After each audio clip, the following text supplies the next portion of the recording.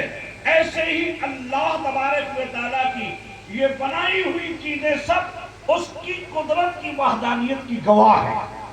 زمین و آسمان ساری چیزیں اللہ کی وحدانیت کی گواہی دے رہی ہیں.